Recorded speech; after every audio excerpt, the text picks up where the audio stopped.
There's blood in my mouth 'cause I've been biting my tongue all week. I keep on talking trash, but I never say anything.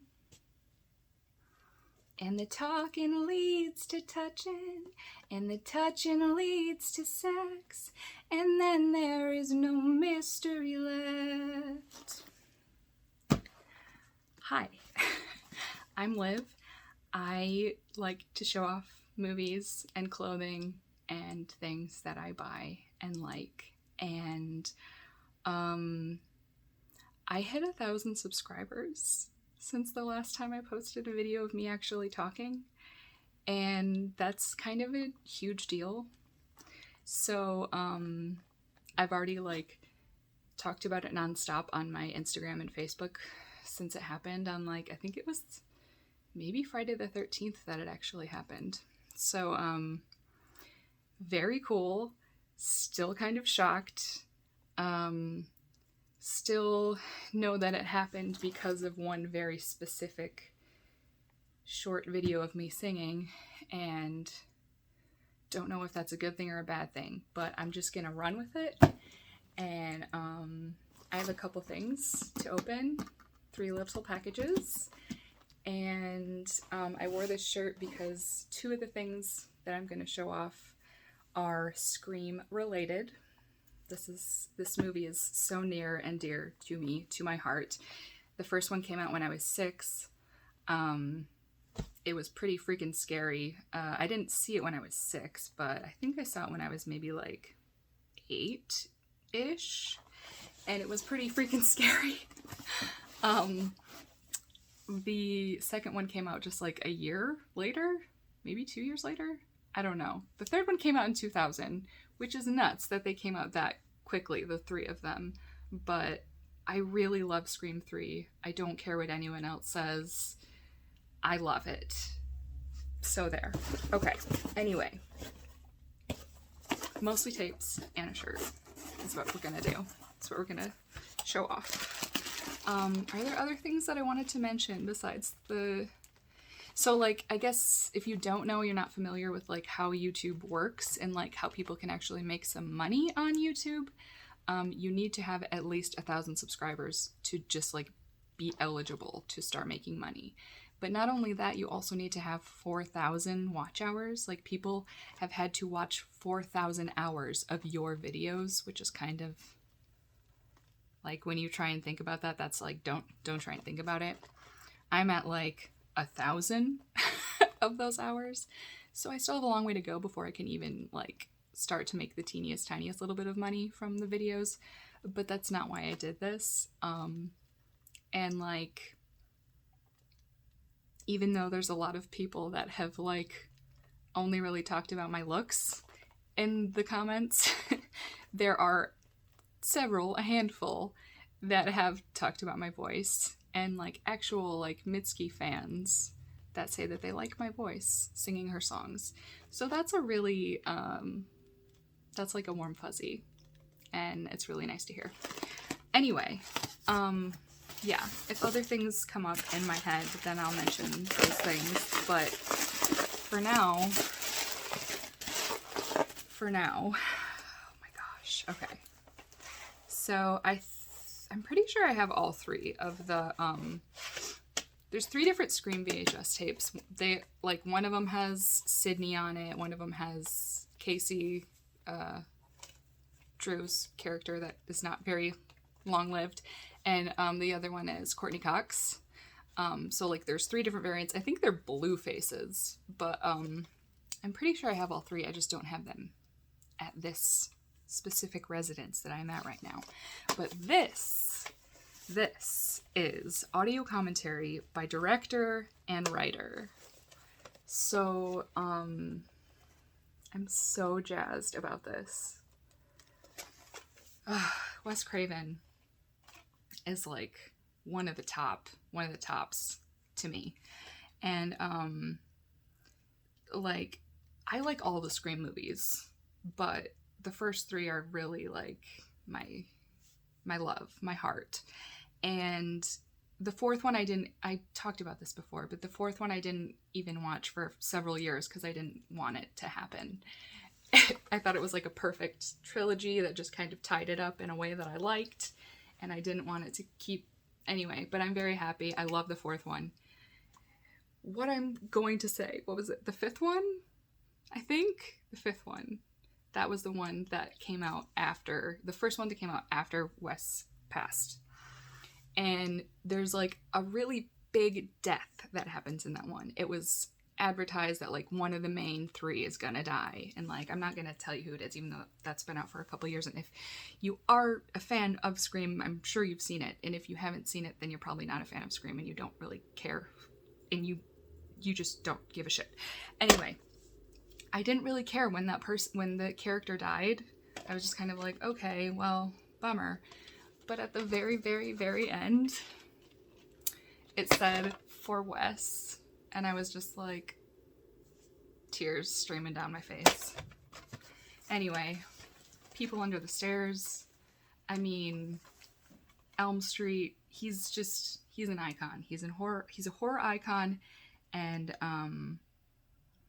there's this story about him, like, kind of like pumping up David Arquette to ask out Courtney Cox on the set of Scream because David didn't think he was like cool enough to go out with Courtney, and he's like, no, you should do it, man. He just sounds like he was like a really good dude, and I like that very much.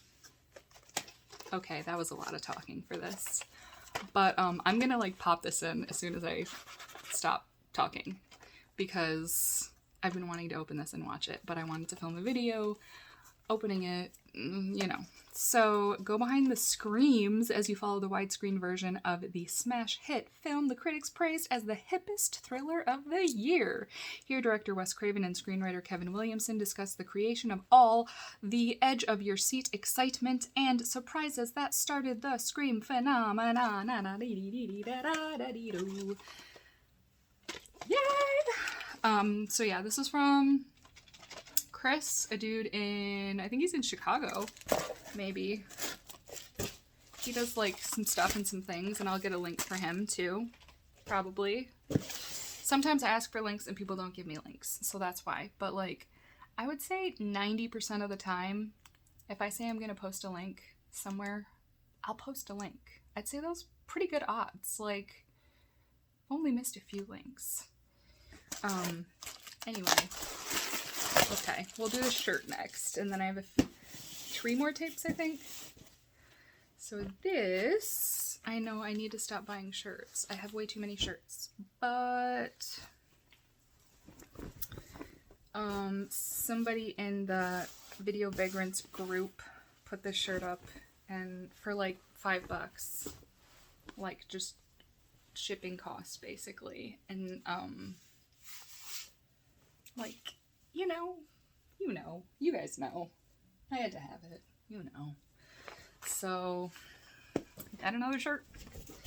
But I really need to actually start selling some of my shirts that I don't wear as often. So, be on the lookout for, like, me actually selling clothing in videos soon. Maybe, hopefully. Hopefully. Okay.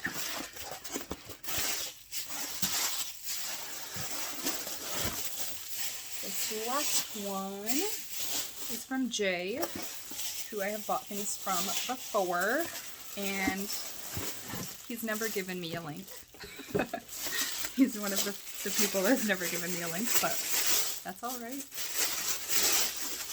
I don't even remember what all I got from him, so I don't remember getting this many, but I guess I did. 5? Oh my gosh, these look so cool. Ah! Okay. Oh my gosh, I don't even know where to start. Wait, what is this? Dead Air? The next caller could be the last. Gregory Hines and Deborah Ferrantino. I don't know anything about this.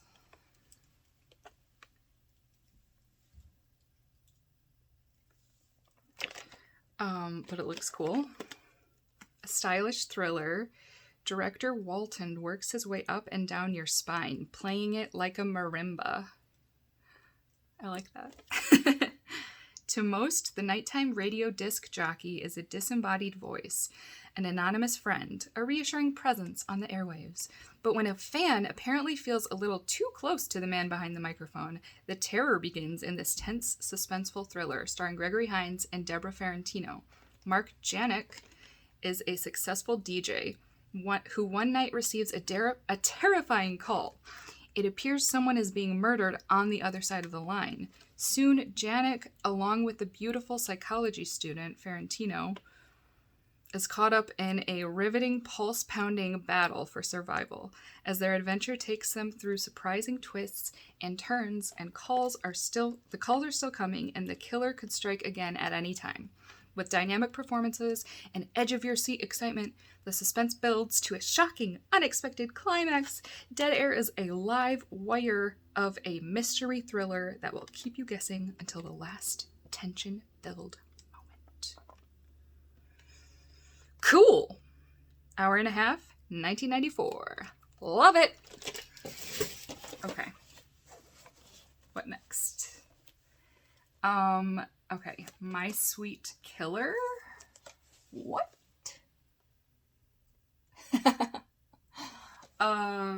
Kirk Harris and Jack Rubio. The deeper the thoughts, the sweeter the kill. Whatever that means. The Best American Independent Films. First Rights. Best Breakthrough Performance. This isn't really... Oh, okay. A chilling look into the horrifying world of Charlie Kavanaugh, an introverted ex-mental patient with a dark, violent secret. As he desperately tries to hold his life and sanity together, Charlie begins to dream obsessively about the spirit of a beautiful young woman who killed herself in his apartment. Huh. Paints a mural depicting the gaping maw of one man's fear and insanity.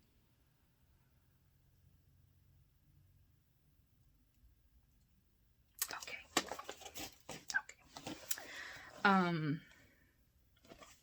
Then we got RSVP. Répondez-vous s'il vous plaît? A Mark Anthony Galuzzo film. It's a going away party. Have a killer time. Oh, I did want to see this. I saw a preview for this while I was watching a different movie recently. There's a preview for this, and I was like, Jason Mewes? What? Yes, diabolically clever, says Kevin Thomas of the Los Angeles Times. Okay. A student studying serial killers gets carried away thinking he can stage the ultimate mass murder without being caught. He invites his friends to a party, and one by one they disappear. That's all it says. I like it. I'm gonna watch, like, all of these tonight, maybe? Ooh. Oh. I'm at about 30 movies for October so far. So, and we're only halfway through. What is this? What on earth is happening here? What is happening? Hollywood Vampire. Trevor Goddard. Muse Watson? That's not your real name. Nora Zimmet. Based on a series of true events. Oh boy. Oh boy. This is a godless world. Damnation is the price you pay for being misunderstood. Welcome to your new family. Sure. Okay. Hollywood Vampire tells the tale... Vampire? I need to stop. Tells the tale of the young female vampire. Fatal.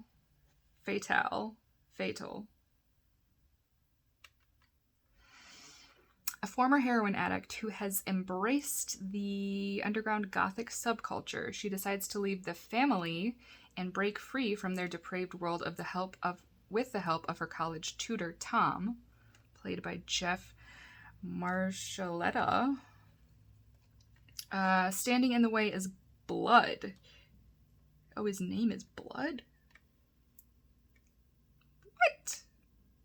Okay. The dominant coven leader whom she is unwillingly bound to. Against Professor Fulton, Muse. Sure. Against his warnings, Tom finds Fatal's world increasingly seductive. These names, you guys.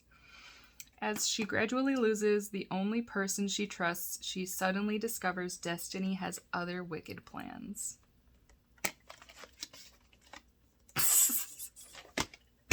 Awesome. Okay, and then the last one, we have Bloodthirsty, and it is a beautiful neon yellow tape, which that's kind of fun. Monique Parent, The Dark Side of Passion No One Talks About. Not sure what that means, but okay. Vampires. Looks like more vampires. Beyond the thrill of desire lies the ecstasy of hunger. Whitney is a woman with a beautiful house and an insatiable appetite for blood. Finding a donor won't be a problem now that Celia, her beautiful young roommate, has just moved in. As Whitney schools her in the ways of her passionate ritual with erotic seduction, Celia abandons all fear and gives in to Whitney's desires. Soon it becomes a never-ending haunting pursuit for a taste of the forbidden, and the ultimate closeness that two women can share. Excuse me? I'm into it. Okay, that's it. That's it for now. I have a big old thing coming from a very cool cat named Corey. And I'm looking forward to that. And I think I'm going to stop talking now. Okay, happy October. Oh no.